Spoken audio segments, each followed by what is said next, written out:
Hello viewers, कैसे हैं आप देख रहे हैं बॉडी पॉलिटिक और मैं हूं जावेद लांगा। नाज़रीन, एक सिलसिला चल पड़ा है जिसमें पाकिस्तान की जो नई मीडिया हिस्ट्री है उसमें ऐसे लोग जो अदालतों को मतलूब हैं, जो बज़ाहिर लापता हैं, मिसिंग हैं,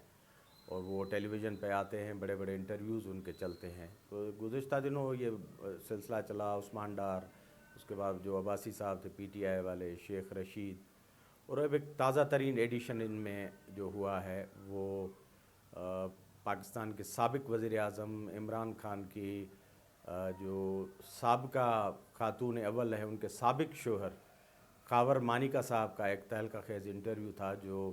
जियो टीवी के प्रोग्राम आज शाहज़ेब खानज़ादा में नशर हुआ। 1 घंटे का बड़ा तवील इंटरव्यू था और उसमें हमने बहुत सारी कहानियाँ सुनी। एक दुनिया का जो मज़लूम तरीन शोहर था उसने 1 घंटे में अपनी दास्तान सुनाई, जो कैप्टिविटी में था, मजबूर था, उसके साथ बड़ी जुल्म ज़्यादती हुई, उसके बच्चे उनसे छीन लिए गए, उनकी बीवी छीनी गई, लेकिन वो 4-5 साल बिल्कुल सब्र में रहा और ख़ामोश रहा, एक अच्छे वक्त का इंतज़ार करता रहा। ये बड़े अजीब किस्म के मनाजिर आपको दिखाई दे रहे हैं और ये आगे भी चलते रहेंगे, थमने का नाम नहीं लेंगे, क्योंकि हर दौर में, हर मौसम में हम नए किस्म के इस मुल्क में ड्रामे देखते हैं, स्क्रिप्ट देखते हैं। तो ये भी इसका एक हिस्सा था। तो खावर मानिका साहब ने तो बिल्कुल हद ही कर दी इसमें, और बाकी कुछ बचता था जो पीटीआई के गोद में और कॉफिन में, उसमें जैसे कहते हैं he has put a last nail in the coffin of PTI, वो आखिरी कील भी उसने ठोक दिया जिसका भरम रखा हुआ था और बाकी चीज़ें थी। तो मानिका साहब की बारी थी, ज़ाहिर है वो ज़ेर अताब है, केसेस में हैं, इन्वेस्टिगेशन चल रही है उनके ख़िलाफ़, उनके असासों, उनके बच्चों। तो इस मौसम में ज़ाहिर है इतनी बड़ी कमाई थी और सब कुछ जब लूट गया तो उसको बचाने के लिए मानिका साहब हाथ पांव मार रहे थे। तो ये ताज़ा हाथ पांव उन्होंने जियो टीवी पे 1 घंटे का जो खिताब था उनमें, इस इंटरव्यू में उनकी जो बॉडी लैंग्वेज थी वो आपको बड़े मज़लूम, मैसने और रोने वाली शक्ल बनाई हुई थी। बड़ा धीमे आवाज़ में वो अपने जुल्म की दास्तान बता रहे थे कि किस तरह इमरान खान ने ज़ालिम समाज बनकर पहले उनकी बीवी उनसे छीन ली, उसके बाद उनके बच्चे, और उसमें जो दूसरे किरदार थे फराह गोगी और उनके जो हस्बैंड हैं एहसन जमील गुज्जर, उनकी कहानी थी। तो वो बता रहे थे। ज़ाहिर है ये इंटरव्यू में कुछ मैनेजमेंट थी, कुछ सहाफ़ती जो होता है अक़दार बचाने के लिए कुछ ऐसे क्वेश्चन थे, लेकिन मजमूई तौर पर ये जो इंटरव्यू था एक मैनेज ही था। और जिस तरह गुज़श्ता दिनों शेख रशीद साहब को अपना मौक़िफ़ देने के लिए और झंझोड़ने के लिए जो बाकी कसर रहती है उनको लाया गया था मुनीर फ़ारूक के इंटरव्यू में, तो ये भी इंटरव्यू इस तरह का था। तो मानिका साहब ने बड़ी दास्तानें सुनाई मज़लूमियत की कि कैसे वो 4-5 साल जो गुज़श्ता हैं उनमें मज़लूम रहे, उनके साथ ज़्यादती होती रही, लेकिन वो बोल नहीं सकते थे क्योंकि बड़ा प्रेशर था उन पर। वो जो सारी स्टोरीज़ उनके अराउंड जो घूमती थी उनका उन्होंने डिनाइल किया। तो उन्होंने कहा कि मैंने कोई असर रसूख इस्तेमाल नहीं किया, कोई पैसे नहीं बनाए, डीपीओ पाकपतन का जो कज़िया था उसमें मैं बिल्कुल मासूम था, मुझे पता ही नहीं था। ये तो सारा फराह गोगी और उनके जो हस्बैंड थे वो कर रहे थे, क्योंकि वो उनके बकौल सेल्फ प्रोक्लेम्ड उनके गार्डियन या वारिस बन गए थे मेरे बच्चों के और बुशरा बीबी के कहने पर। तो बहुत सारी दास्तानें उन्होंने सुनाई। तो आपको याद होगा जरदारी साहब से जब जुल्फ़िकार मिर्ज़ा ने बेवफ़ाई की थी या उनको डिच किया था, उनको छोड़ गए थे, तो जब वो टीवी पे आए थे उनसे एक सवाल पूछा गया था, तो उन्होंने उसके जवाब में एक शेर पढ़ा था, देखा जो तीर खा के कमी गाह की तरफ, तो अपने ही दोस्तों से मुलाकात हो गई। तो कुछ इस तरह की कहानी है ये। मानिकाज़ और मिर्ज़ाज़ जब टर्न कोट होते हैं, जब लॉयल्टी बदलते हैं, तो इस तरह की सूरत हाल बनती है। खावर मानिका साहब गुज़िश्ता 4-5 सालों में हर वो लिबर्टी और इक़्तिदार के वो सारे मज़े लेते रहे जो वो ले सकते थे, क्योंकि ये ना सिर्फ परसेप्शन था बल्कि इस तरह की ख़बरें थी कि मानिकाज़ और बुशरा बीबी की ये दरमियान उनकी जो एक्स फैमिली थी वो मैच पूरा फिक्स था उनका। उनके बच्चे लिबर्टीज़ देते थे, उनकी बेटी जो है उनकी शादी वज़ीर आज़म हाउस और सरकारी ख़र्चे पे हुई, आपने देखा। नाज़रीन, इस इंटरव्यू में खावर मानिका साहब टीवी पर बड़ी मासूम सी, उदास सी और रोने वाली शक्ल बना के बैठे थे और इस तरह वो पोर्ट्रे कर रहे थे कि जैसे गुज़िश्ता जो 4-5 साल थे उनके ऊपर बड़े मज़ालिम ढाए गए। जिस तरह मुस्लिम लीग नवाज़ और पीपल्स पार्टी ज़ेर अताब थी और इमरान खान और पिंकी पीरनी और बाकी जो उनके क्रोनीज़ थे उनके मज़ालिम के बोझ तले दबी हुई थी। इस तरह मानिका साहब पर भी बड़े जुल्म हो रहे थे और उनकी ज़बान बंदी थी, मुख्तलिफ प्रेशर आ रहे थे, वो बोल नहीं पा रहे थे और अपना दर्द और दुखड़ा किसी को सुना नहीं पा रहे थे।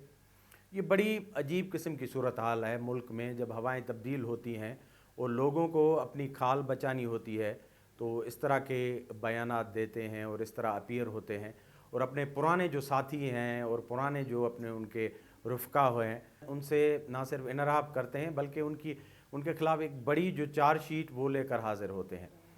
तो खावर मानिका साहब ने भी अपनी जो साबका अहलिया हैं उनके ख़िलाफ़ चार्जशीट दी, किस तरह उन्होंने घर छोड़ा, किस तरह इमरान खान के वो उसमें आ गई अपना रफ़ाकत में, कैसे उनसे शादी की और इद्दत के दौरान जो निकाह हुआ, वो सारे केसेस जो बुशरा बीबी और इमरान खान पर बनाए गए हैं उनकी जैसे उन्होंने आकर 164 का बयान दे दिया कि ये सारी चीज़ें सच हैं कि तलाक के फ़ौरन बाद 1-2 महीने में उन्होंने शादी कर ली थी और इद्दत का इंतज़ार नहीं किया। तो मानिका साहब ने ये सारी चीज़ें क्योंकि बड़ी मासूमियत से बताया कि उनके बेटे जो हैं इब्राहिम, जिनका बड़ा नाम चलता रहा मीडिया में, तबसरों में कि वो बड़े बाअसर हैं और ब्यूरोक्रेसी पर उनके बड़े असरात हैं, वो पोस्टिंग ट्रांसफ़र्स में फ़ोन किया करते हैं, बहुत सारी जो डील्स हैं उनमें इब्राहिम का नाम है। लेकिन उन्होंने इब्राहिम के लिए मानिका साहब ने कहा कि वो तो बेचारे दुबई में कहीं नौकरी कर रहे हैं शेखों के पास, जैसे उनका कहना ये हो कि वो वहाँ शेखों के जो है अरेबियन सी में ऊँट नहला रहे हैं और मजदूरी कर रहे हों। हालांकि इस ख़ानदान ने दोनों तरफ से, वालदा की तरफ से भी और बाप की तरफ से भी पूरे इस इक़्तिदार के दौर में सारे मज़े लिए और उन्होंने जो वसाइल हैं इस मुल्क के वो इस्तेमाल किए, वज़ीर आज़म हाउस के रिसोर्सेज इस्तेमाल किए, ब्यूरोक्रेसी को इस्तेमाल किया, बहुत सारे रिसोर्सेज और पैसे बनाए जो कि अब एक मुसल्लमा हकीकत है। लेकिन वो इस इंटरव्यू में शाह ज़ेब खानज़ादा के साथ इस तरह अपनी मज़लूमियत का किस्सा बता रहे थे कि जैसे वो गुज़िश्ता 4-5 साल बड़े अताब में रहे हों और उन पर बड़े मज़ालिम ढाए गए और सारा किया धरा एहसन जमील गुजर और उनकी अहलिया फराह गोगी का था और ये बिल्कुल बात भी नहीं कर सकते थे। ये एक अजीब सा कल्चर मुल्क में बन गया है। हमारे जो सियासी कल्चर है उसकी अखलाकी पस्ती और अक़दार का सबसे लोएस्ट लेवल और लोएस्ट एब पर ये दर्जा है कि लोग जब इक़्तिदार के मज़े लेते हैं उस वक्त उनको ये मज़ालिम और स्टोरीज़ और कहानियाँ याद नहीं आती, लेकिन जब वो इक़्तिदार से चले जाते हैं और बुरा वक्त आता है तो वो इस तरह की कहानियाँ लेकर बैठ जाते हैं। मानिका साहब भी एक ऐसी कहानी लेकर आए थे और ज़ाहिर है जब टाइम डिफाइनिंग मोमेंट आते हैं तो उसमें अपने आप को, अपने औलाद को और अपने जो कमाई हुई दौलत है उसको ही बचाना होता है। सारे इस तरह कह रहे हैं। इस वक्त फराह गोगी, उनका शोहर और इमरान खान बहुत बड़ी पंचिंग बैग बन गए हैं। तो खावर मानिका ने भी उस पंचिंग बैग में अपने जो पूरी ताकत से जितने हो सकते थे उन्होंने मुक्के दागे और कहने वाले ये कहते हैं कि उनका इंटरव्यू जो था वो पीटीआई के जो सियासी ताबूत है उसमें आखिरी कील की तरह था, क्योंकि वो घर के बैदी थे, उनको सारा पता था। वो हर दौर में वज़ीर आज़म के साथ, वज़ीर आज़म हाउस के साथ रहे, उनसे जुड़े रहे, उन्होंने ताल्लुक़ ख़त्म नहीं किया, उनके बच्चों ने ताल्लुक़ ख़त्म नहीं किया। वो सारे जो इक़्तिदार के इख्तियारात के जो मज़े थे, पंजाब उनके हवाले था, अपने ज़िले में वो जो चाहते थे डिप्टी कमिश्नर से लेकर डीपीओ तक उनको ज़लील ख़ार करते थे, तब्दील करवाते थे। और सारी मंडी जो उस्मान बुदार साहब की सरबराही में वहाँ कायम थी उसके ये मज़े लेते थे। और ना सिर्फ पोस्टिंग और ट्रांसफ़र, पंजाब में होने वाले सारे जो काम हैं जिनको 2 नंबर काम या जो कर्टेन के पीछे वाले काम कहा जाता है उनमें इन लोगों का हिस्सा रहा। अब वक्त बदल गया है, इक़्तिदार बदला है और अपने आप को बचाना है, ज़ाहिर एक मुश्किल वक्त है, तो उसमें इस तरह की गवाही और इस तरह के इंटरव्यूज़ का एक मौसम चल पड़ा है जिसमें सारे शेख रशीद से लेकर जितने लोग अपने आप को बचाना चाहते हैं वो एक ज़बरदस्त किस्म का इंटरव्यू जो है 1 घंटे का दे देते हैं और उसके बाद एक नई कहानी शुरू होती है। आने वाले दिनों में भी आप देखेंगे बहुत सारे किरदार آپ کو اور نظر آئیں گے، امکانات ہیں کہ پنکی پیرنی صاحبہ بھی ایک راستہ چنیں گی، کیونکہ ان کے آگے عمران خان ہے اور پیچھے ان کے بچے اور ان کی سابقہ زندگی ہے، کیونکہ وہ عمر کے اس حصے میں ہیں کہ شاید عمران خان سے ان کا ازدواجی تعلق اور وہاں سے کسی نئی فیملی کی امید نہیں ہے، اور باقی پیچھے ان کی پرانی فیملی اور بہت سی کمائی ہوئی دولت ہے، ان کے نوجوان بچے ہیں۔ اگر ان کو کسی ایک کا انتخاب کرنا پڑا تو جس طرح ہوائیں چل رہی ہیں، جس طرح کا رخ رواج ہے، تو اس سے لگتا ہے کہ وہ اپنی سابقہ فیملی کو اہمیت دیں گی اور اس طرح کا ایک زبردست انٹرویو یا پریس کانفرنس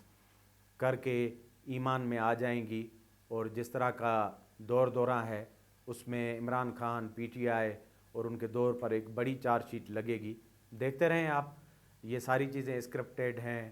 اور بہت سارے امور اس طرح کے آپ دیکھیں گے کہ آپ کے سامنے آئیں گے، آپ حیرت زدہ انگشت بددان ہو جائیں گے اس کو دیکھ کر کہ اس ملک میں کیا ہونے والا ہے۔ اس پروگرام کو دیکھتے رہیں، اپنا فیڈ بیک دیں اور سبسکرائب کریں۔ بہت بہت شکریہ۔